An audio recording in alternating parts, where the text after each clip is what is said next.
오늘부터는 6번에 걸쳐서 예수님이 성취하신, 이루신 하나님 나라에 대해서 함께 나누고자 합니다. 오늘은 첫 번째로 예수님이 우리의 왕으로 오셨다라는 내용을 함께 나누게 됩니다. 오늘은 교회력으로 종려주일입니다. 예수님께서 십자가의 구원의 길을 완성하시기 위해서 마지막으로 예루살렘으로 들어가셨을 때 백성들이 종려나무 가지를 흔들며 우리의 왕으로 오신 예수님을 맞이했던 것을 기념하여 종려주일을 지키고 있습니다. 이 종려주일은요, 예수님께서 인생의 마지막 일주일을 보내시는 시간입니다.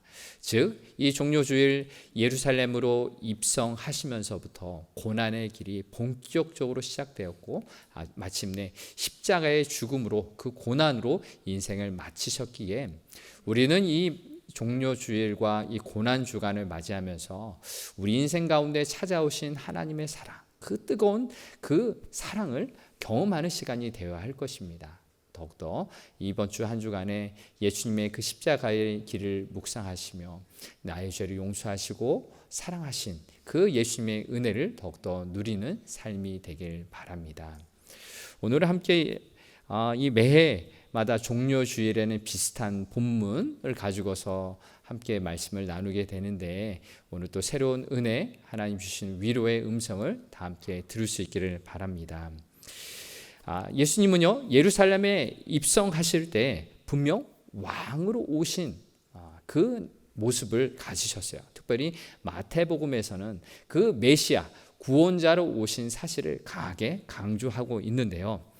오늘 본문을 통해서 왕으로 오신 예수님은 어떤 내용을 나타내고 계시는지 함께 살펴보고자 합니다.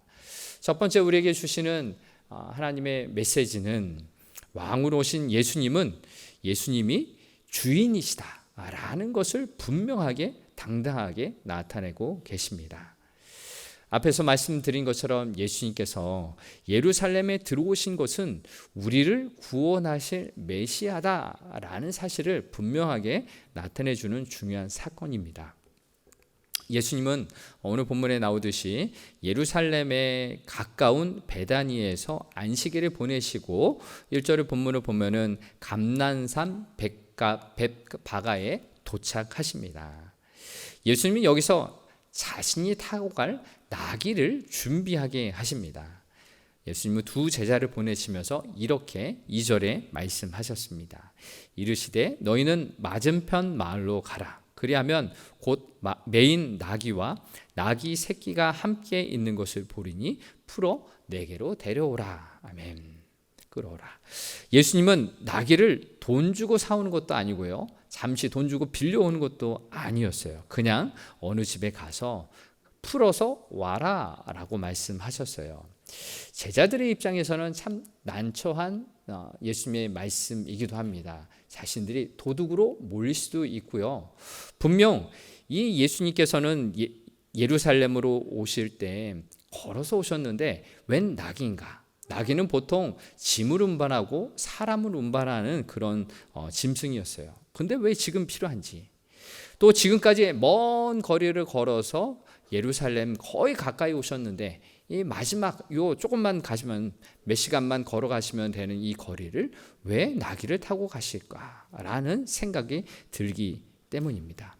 더욱더 예루살렘으로 향하는 이 순례길, 유월절을 지키기 위해서 많은 사람들이 걸어오는 거예요. 원래 순례길은 전통적으로 걸어서 오는 것을 예수님이 잘 아실 텐데 왜 나귀를 준비하라고 하셨을까라는 의문이 들 수 있습니다. 그런데 이러한 생각에 오늘 본문 3절에서는 예수님이 분명한 의도가 있으셨다라는 것을 알 수가 있습니다. 3절의 말씀 같이 한번 읽어보겠습니다. 만일 누가 무슨 말을 하거든 주가 쓰시겠다 하라. 그리하면 즉시 보내리라 하시니. 아멘. 무슨 말씀입니까? 제자들이 어느 집에 가서 나귀를 풀어서 가져가라고 할 때 주인이나 그 주변에 있는 사람이 무슨 일이냐, 뭐 때문에 가져가냐 라고 말을 하면은 주가 쓰실 것이다 라고 말하라는 것입니다. 여러분, 이 대목에서 예수님은 자신이 주인이다, 오로다라는 것을 분명하게 말씀하고 계십니다. 공간복음에서 지금까지 예수님이 스스로를 주인이다라고 말한 적은 없습니다.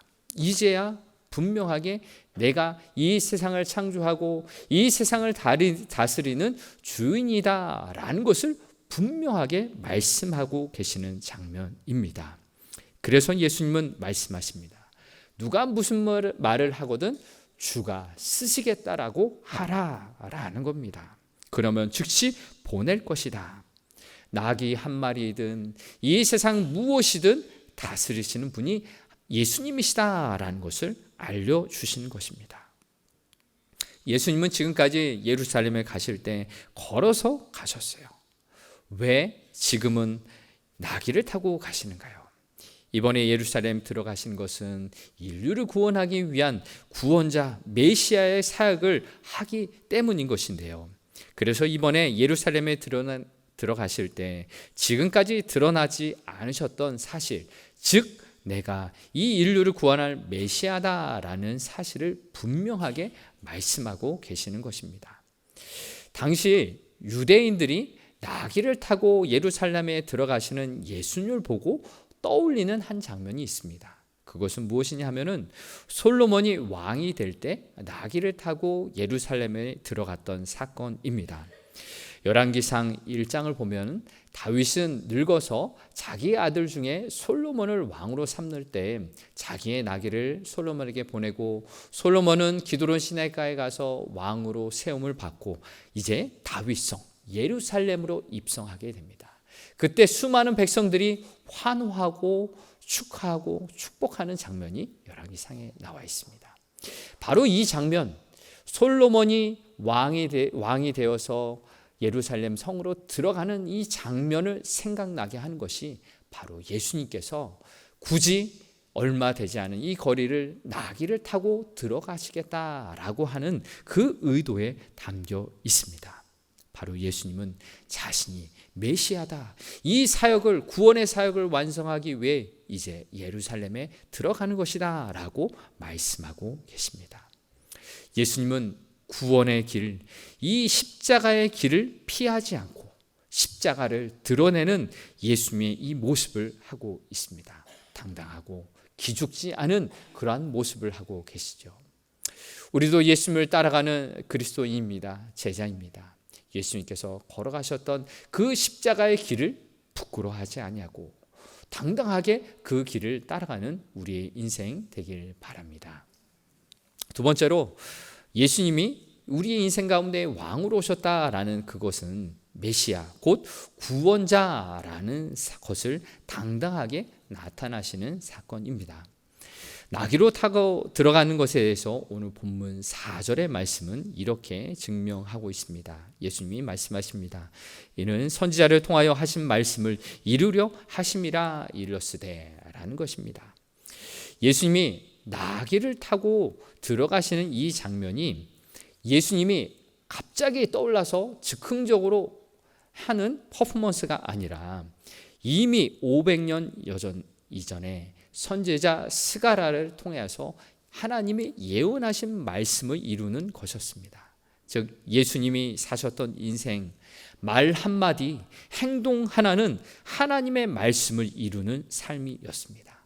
이렇게 나귀를 구해오라 라는 예수님의 말씀은, 그리고 나귀를 타고 들어가는 이 장면은 구약 스가랴 선지자가 예언했던 예루살렘에 들어가는 메시아의 모습을 생각나게 하는 것입니다. 정확하게 오버랩이 되고 있습니다. 그래서 스가랴 9장 9절에 있는 말씀을 오늘 본문 5절의 말씀은 이렇게 인용하고 있습니다. 5절의 말씀 같이 한번 읽어보겠습니다. 시온 딸에게 이르기를 내 왕이 내게 임하나니 그는 겸손하여 나귀 곧 멍에 매는 짐승의 새끼를 탔도다 하라 하였느니라. 아멘. 이 땅을 구원할 왕이 나귀 곧 멍에 매는 짐승의 새끼를 탔다는 말씀을, 스가랴의 말씀을 예수님이 이루시는 사건이에요. 스가랴 선지자 당시의 상황을 잠깐 살펴보면 오늘 본문에서 예수님이 나귀를 타고 가는 장면이 무슨 의미인지를 잘 알 수가 있습니다. 500여 년 전 스가랴가 살고 있었던 당시의 유다 땅은 여전히 작고 힘없는 나라였어요. 특별히 주변의 강대국들이 유다를 둘러싸고 먹을 것을 빼앗아가고 침략하고 또 사람을 죽이는 일들이 많이 있었습니다. 그래서 유다 사람들은 마음 놓고 편히 쉴 수가 없었던 시대였습니다. 그러한 시대 가운데 하나님은 스가랴를 통해서 구원자를 보내줄 것을 말씀해 주셨어요. 그것이 스가랴 9장 9절의 말씀입니다. 세 번역으로 함께 읽어보겠습니다. 도성 시온아 크게 기뻐하여라. 도성 예루살렘아 환성을 울려라. 내 왕이 내게로 오신다.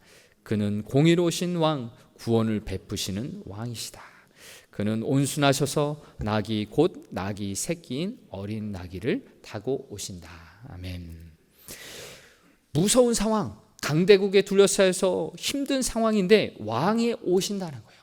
그래서 기뻐 소리쳐라 라고 예언하고 있습니다.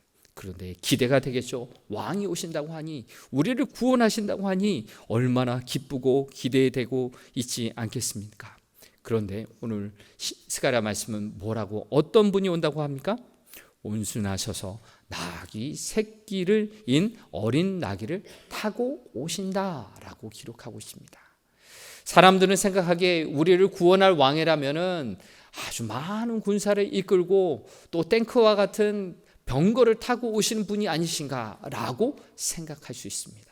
그런데 온순하여서 작은 나귀 새끼를 타고 온다고 합니다. 사람들이 볼 때는 정말로 어처구니 없는 이상한 장면입니다.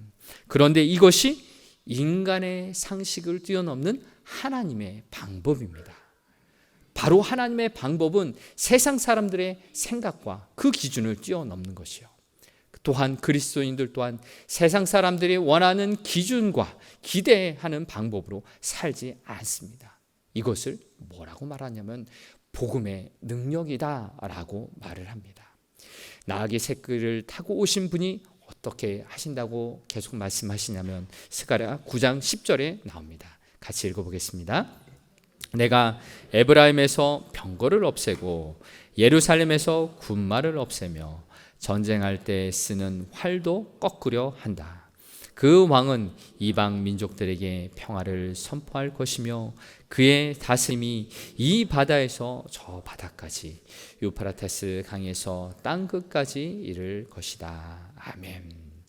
사람들의 기대와는 달리 볼품없는 나귀 새끼를 타고 오시는 왕, 그러나 겸손한 방법으로 그 모습으로 오신 그 왕이 모든 병거와 말들 그리고 활까지도 다 쓸모없게 만드신다라고 예언하고 있어요. 모든 나라들에게 평화를 선포하신다라고 말씀하고 있습니다. 이것이 하나님이 선택하신 방법이었습니다. 하나님의 방법은 강력한 무기로 이 세상을 정복하여서 평화를 누리게 하는 것이 아니었어요. 하나님의 방법은 겁주고 협박하고 무섭게 떨게 만드는 것이 아니었어요. 겸손한 방법으로, 그 겸손한 모습으로 이 땅에 오셔서 가장 약하고 힘없는 방법으로 죽임을 당하게 하셨어요. 자기의 생명을 내어주게 하셨어요. 바로 예수님이 사셨던 모습이죠.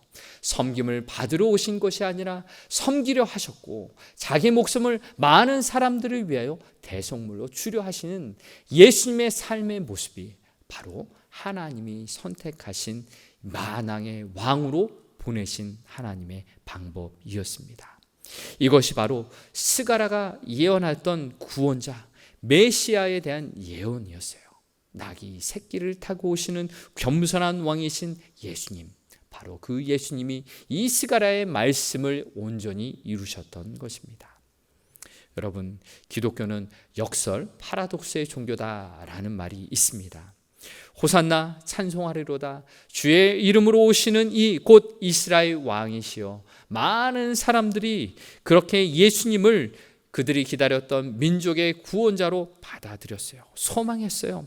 그런데 예수님은 왕이 되는 이 즉위식을 거치기 위해서 향하신 장소는 예루살렘 궁궐이 아니었어요. 예루살렘 성전이 아니었어요.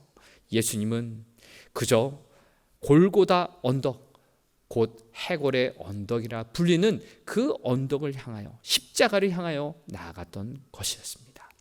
나아기 새끼를 타신 구원자는 이제 곧 앞으로 제자들에게 배반을 당하시고 십자가에서 고통을 당하시고 부끄럽게 그 최후를 당하시게 됩니다. 그런데 이 미련하게 보이는 십자가, 세상의 방법과 다른 하나님의 방법이 이 온 인류를 구원하는 방법이 된 것은 바로 십자가의 그 연약함 가운데 하나님의 능력이 드러났기 때문입니다.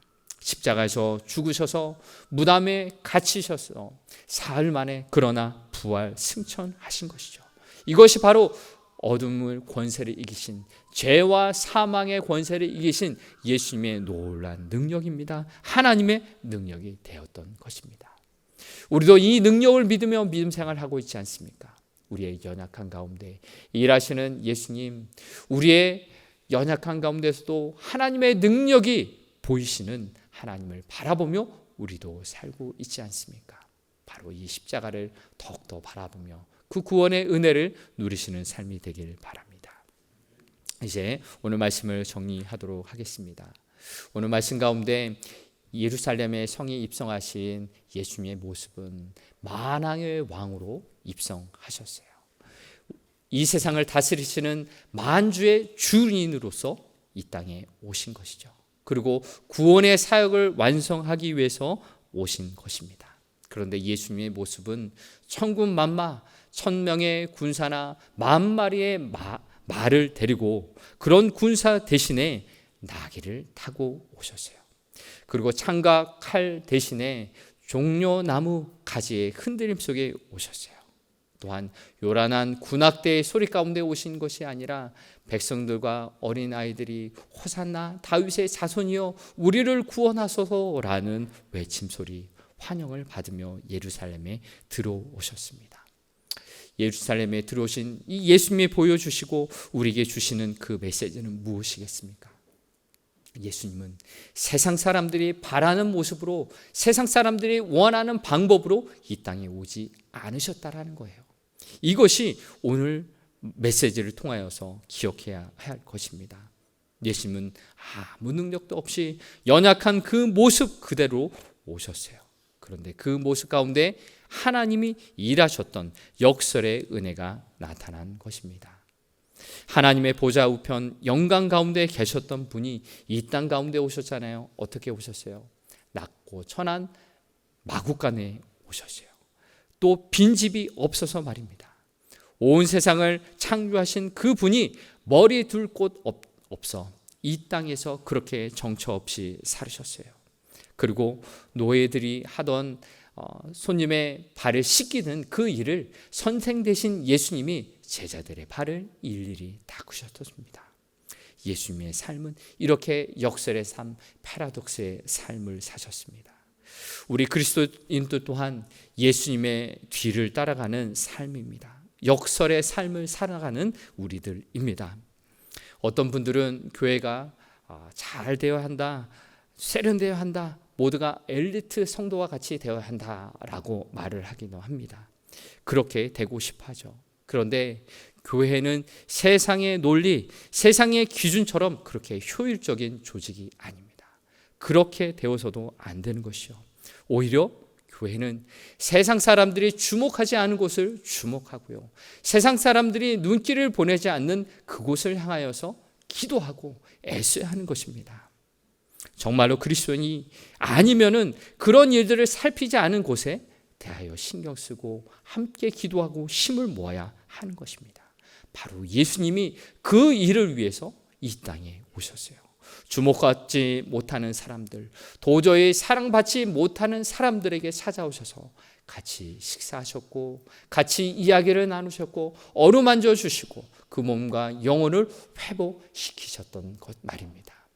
우리가 이제 그 예수님이 걸으셨던 그 십자가의 길을 걸어가야 하는 제자의 삶입니다. 우리의 삶을 통해 그 예수님이 가셨던 그 길을 우리도 가길 원합니다. 누가 우리에게 왜 쓸데없는 것에 시간을 보내냐? 왜 돈을 낭비하냐? 라고 묻는다면 이렇게 대답하십시오. 사랑하면 쓸모없는 일에 관심을 갖게 된다라는 것입니다. 주님처럼 한 영혼을 사랑한다라는 것, 한 영혼을 위해 골방에 들어가 하나님께 부르짖는다는 것, 우리의 시간을 내어서, 우리의 물질을 내어서 어려운 일을 돌보는 것, 그리고 구역에서, 선교회에서 함께 모여 예배를 드리는 것, 또 아픈 사람을 찾아가는 것, 신방하는 것, 우리가 피땀 흘려서 벌은 돈을 어려운 이웃과 선교지를 향하여서 흘려보내는 일들, 또한 다음 세대의 우리 아이들과 학생들을 위하여서 격려해주고, 또 용돈을 털어서 간식을 사주는 것들, 또 쉬는 시간엔 교회에 나와서 쉬어야 할 시간에 교회 일들을 하는 것들, 여러 가지 일들, 다른 세상 사람들이 바라본다면 왜 쓸데없는 것들에 그렇게 시간을 낭비하느냐라고 말을 할 수 있겠지만, 우리는 십자가의 길을 걷는 것입니다. 예수님께서 걸어가셨던 이 세상 사람들이 하지 않았던 그 일들, 관심 갖지 않았던 일들, 우리는 그 일을 하면서 예수님이 걸어가셨던 그 길을 우리도 묵묵히 걸어가는 것입니다. 이제 말씀을 마무리하면서 안재훈 선교사님의 선교 보고의 이야기를 잠시 드리려고 합니다. 선교사님 또한 그 길, 십자가의 길을 걸어가고 계시는 것이죠. 인간 누구를 자랑하는 것이 아니라 그 속에서, 그 삶 속에서 함께하여 주신 하나님의 이야기를 함께 들으며 우리도 멀리서만 함께 기도하고 하나님의 귀한 일들에 동참하는 보내는 선교사의 역할을 잘 감당하시기를